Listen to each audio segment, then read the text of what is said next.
In this tutorial, I'm going to show you the step-by-step approach I use in retouching this image. And mind you, first off, we are done taking away the blemishes in the image, and these how the face looked like when taking away the blemishes. Okay, all right, so we are going to go ahead and fast forward retouch this image, and we'll go and start by taking away the blemishes using our clone stamp tool. And with the clone stamp tool, we take away the various blemishes that's remaining on the face.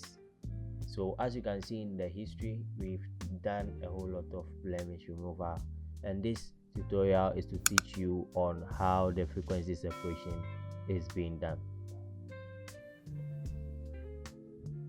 So mind you, frequency separation is to help separate the colors from the texture so that you'll be able to achieve an even look on the colors and maintain your texture without losing your texture. So this particular video is going to teach you how you go about it and how to maintain such details as you see on the picture. All right, so take away the blemishes in the makeup. You see the makeup has some patches which it was not visible physically, but I think with a very detailed lens you would see all those patches. You take away those patches with your clone stamp tool and you carefully patch them out. You don't just sample an area then you just brush. No, and to sample an area you hold your Alt key or option on the Mac to select an area, then you click and you patch as you do. Okay, so you continue with that. Okay, so next we are going to go ahead with our frequency separation, and to make work faster I've created a shortcut that I use. That's a combination of keys. I just press it and it loads my frequency separation, and this action was created by Encourage. Big shout outs to Encourage for this action. So you just put it in, and for the frequency separation, since we are dealing with a portrait shot, I think we'll select a pixel of 9 to be able to maintain the details that we want to avoid this flatty image. Okay, so you go ahead, you look at your image, and on your low frequency, that's what contains the color. So you create a layer in between the low frequency and your high frequency, and you change it to color. We are changing it to color because we want to even out the colors on the skin. And as you can see, you select an area around the mid-tones, then you use it to paint gently with a very low opacity. So here we are using an opacity of 40%. All right, so you gently brush along where you see miss colors, like where you see the colors not matching. You gently brush along with the tone that it's very close to the overall even color. All right, so I started off with the mid-tones. That's what I use for this particular image, and that's how it's done. Okay, so you gently brush along, and mind you to reduce and increase the brush size according to the area you are brushing, because you don't want to spill the brush all over the place where you end up messing up with your highlights and your shadows.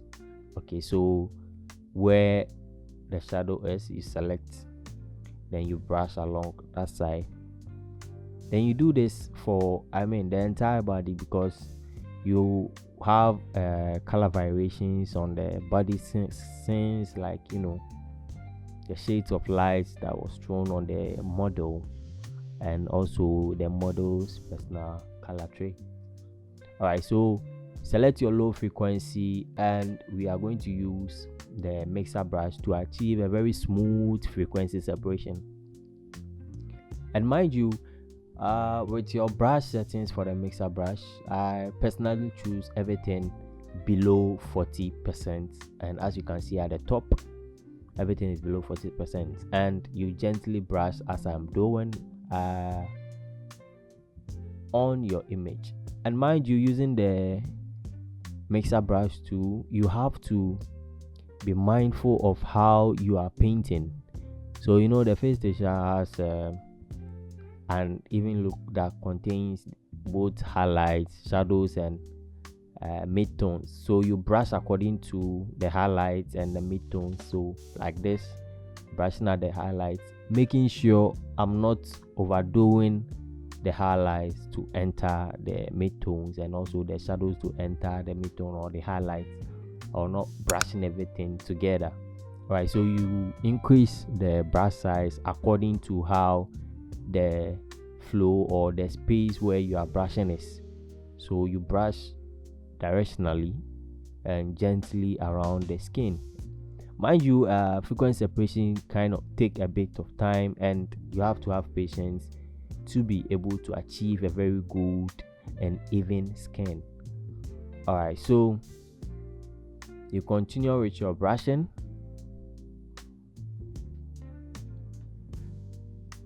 Then somewhere around your nose area too, yes, you do the same thing there. You do the same thing at the nose area too. You brush the cheeks, you even out the space, the colors over there. So the frequency separation, what is actually helping you to do here is to even out the colors without touching your texture. That's what the frequency separation is about. You separate the colors from the texture so that you give you the chance to be able to manipulate your colors as you want and blend them evenly.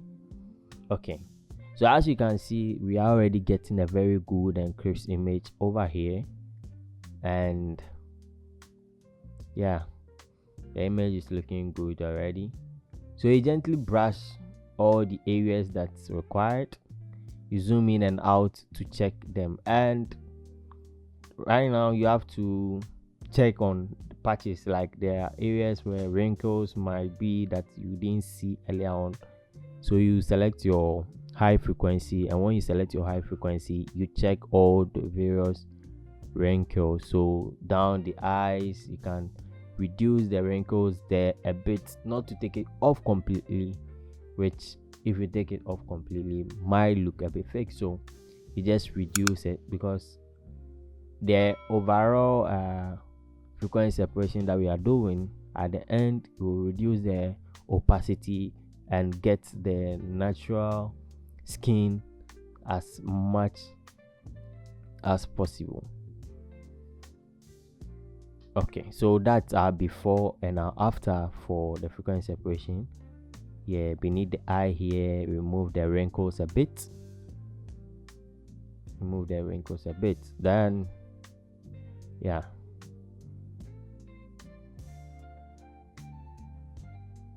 great. So down the nose, you go ahead and remove the wrinkles around that side. And mind you, we have our high frequency selected whilst we do this.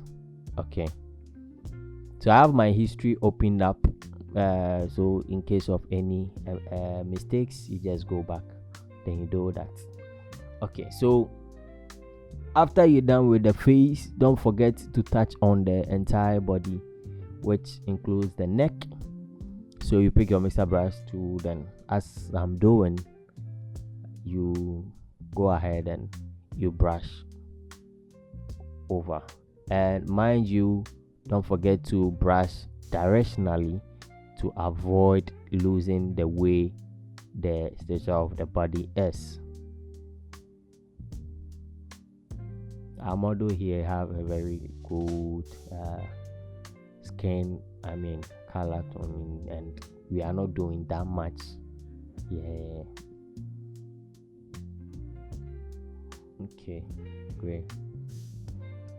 Okay, so you go ahead to paint along these areas. Then once you are done, do well to zoom in and out to check the various changes that you've made so far, so you can see our before and our after on how we've gone so far. Okay, great. So moving forward, you are going to check the various areas if everything is okay, and if everything is okay, you can go ahead then tackle with your dodging and bending. So we are still on the frequency separation. I mean, there are a whole lot of work to be done, so I zoom in detailed. And here is another technique where you can smoothen the skin by selecting the area, then you feather the pixels, and on the low frequency you can apply the Gaussian blur to smoothen the space out even more. And what you just saw was the high frequency. You see the texture there was too harsh, so you feather the area. Then on the high frequency you use a high pass, then you reduce the high pass. You see, initially we used the high pass of a blur, we used a blur of 9 pixels, so you reduce the high pass by let's say a quarter or 1. Then that will also help out to even out the texture on the face. Okay, so as you see, reduce it. So this is the Gaussian blur. So on the texture layer you reduce the texture with the high pass. I know you're probably wondering, high pass is used to sharpen, but why is it smoothing the image here? It's doing that because of how we've already applied the higher texture to it, and we've done the apply image. That's the frequency separation. So that's the main reason why when we reduce the high frequency, it smoothens out the image. So we'll go ahead with our dodging. And dodging here is we are using the curve layer to even out the skin even more. Okay, so that's what we are doing here. So you carefully create a curve with a dark layer mask, then you paint along the areas that were supposed to be, I mean, mid-tones, or let's say shadows that catch the light. So we are going to paint along, and you can see what we've done before and after. Okay, so that's the layer we used for the skin. We go ahead and paint in the hair so that we can get that dark hair with a very nice, so the brows to not be left out. So anything dark here, we go ahead to darken it even more to give us the contrast that we need in this particular image. That's the before and the after. Okay, so we'll go ahead with our dodging and bending, and this is the dodging and bending that we are going to use. Okay, so you select your dodge, and on the dodge layer, what you are going to do, you reduce your exposure to a very low exposure, and this is to highlight the areas that needs to be highlighted. That's our highlights. So if you do makeup, you have to work with your highlights and your shadows. What we are doing. So what we are doing right now is what we call the contour dodging and bending. And I mean, we have various types of dodging and bending. We have the micro dodging and bending, and we have the contour dodging and bending. And micro dodging and bending is basically done to correct the small spots, that means small pixels on the image, even before you do your contour dodging and bending. And that was done before we started this image. Yes. Okay, so that's how the contour is working. So with the dodge tool, you go ahead, you brush somewhere in the eyes, then the highlights, on the eyebrows. Then you can see the before and after. Then go ahead, you select your dodge layer and you select the bend tool. So what the bend tool is going to do is it's going to darken the shadows even more to give this very popping image. Okay, so that's what the bending tool does. Okay, so fast forward, let's continue with so you see me switch in between the dodge and the bend, because whilst you are bending and you see an area that needed to be highlighted, you switch to your dodge, then you do that. Okay, so we go ahead, then we work on the bend. We bend areas that needs to be bent. Then yes, we darken that areas out even more to give us a very nice look. And mind you, like I said, you increase the brush size according to the way the spaces, and you decreases as well, so that you don't end up bending and dodging a place that's not really required the bending and the dodging. Okay, so you go ahead. So we highlight the lips and the areas as well. We give it very nice. Body is looking good already, so you can still do more on the image. So let's continue on that. Okay.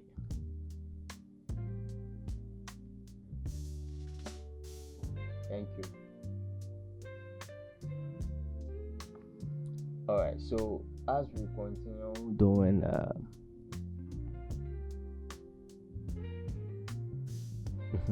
so you go ahead, you brush that areas out with a dodge.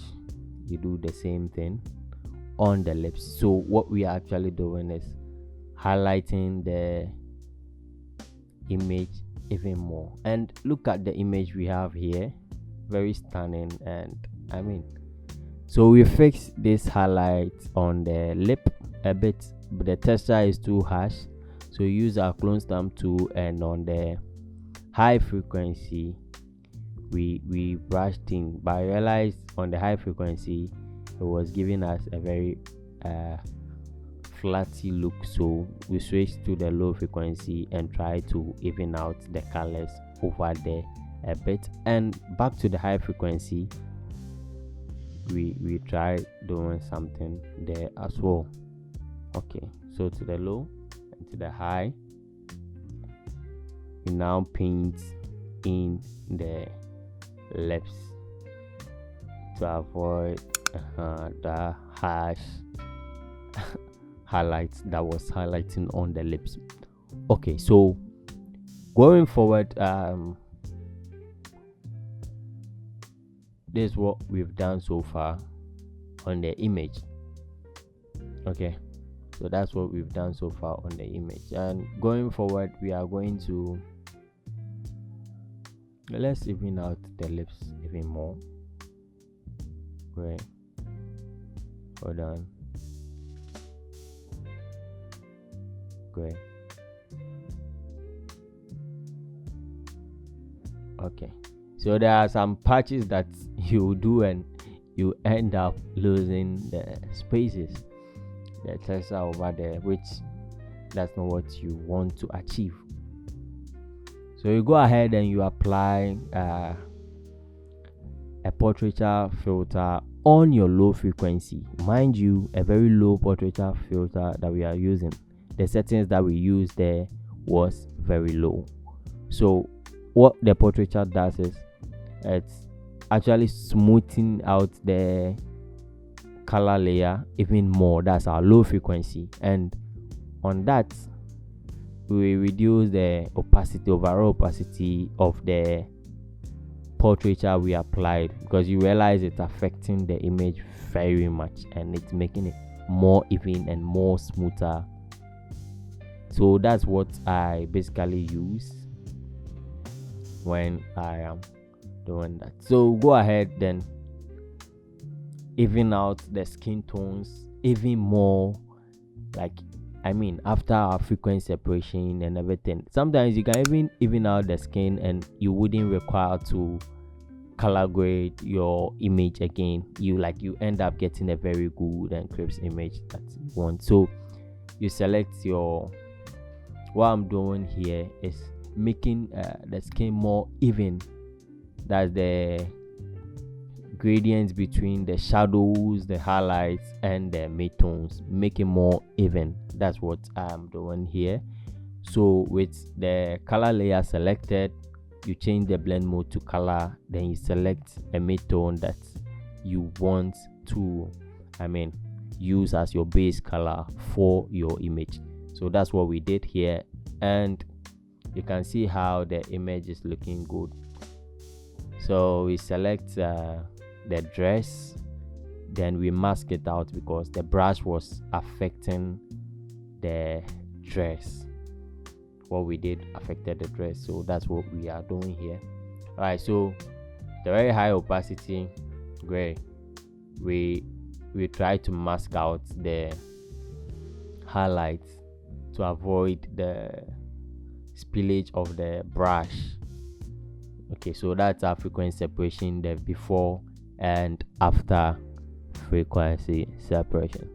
All right, so we go ahead then with eye cleaning action.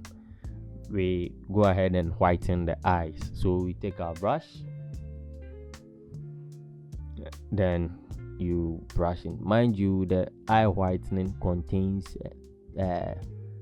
different layers, and the different layers, what is doing is, one layer contains the saturation and it's taking away all the yellows and the reds in the eye. So you brush gently on the eye, and you can see the eye is a bit bluish, which we are going to work on that. So you make the eye more white. Yes, so that's the before and the after. So we create a highlight, and then the highlights that we use the brightness to create, we are going to bright gently in the eyeball, and you can also do this just simply by putting it inside. So this is for the iris. We brighten the iris up so that the eye would look this catchy and very demure gray. So we brighten the highlights, you see, to lighten the brown in the eyes. See the eyeball color. Yes. All right, so you see how good the image is looking with the eye lightening. And mind you see all these minor touches that you are doing contributes greatly to the overall looks of your image. So imagine having an image with a very dull eye. The eye has to be catchy because it's a beauty shot, and the eye has to be catchy. And of course, our model have a very great eyes that we are working with. So we'll go ahead and we apply our color lookup.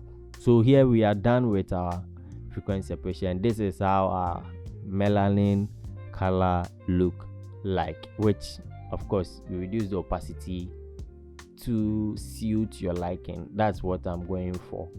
And I think probably as we continue with the videos, I might share the color lookups that I have with you. So I created these color lookups and I saved them to save time when I am working. Okay, so that's what we have here. All right, so fast forward, you go ahead, you scale in your image. Since we are going to post the image on Instagram, we are using the 4x5 cropping size. And what the 4x5 does is a crop to the size that will project for a portrait on Instagram. And mind you, In order to retain a very high quality image when posted on the internet, you have to save for web. And since we are doing it for IG, I think we make sure our image size is 1080 by 1360. Then we save the image, reduce the quality a bit, and you see the size changes. Yes, it reduces the size but maintains the quality.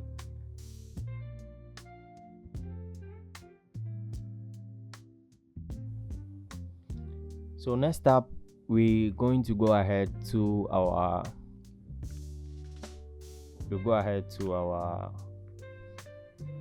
camera roll, and this is the overall look of how it looks before and after the frequency separation, dodging and bending, and our color grading.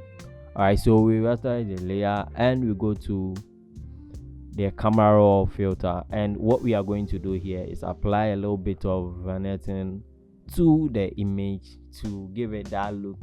I mean, just the face standing out, and we go ahead to reduce the reds in the image a bit to give us this more natural melanin look that we are looking for. Okay, so we go ahead, then we export the image for the web once again, since we did for the first time and we've done changes to it. We export it again.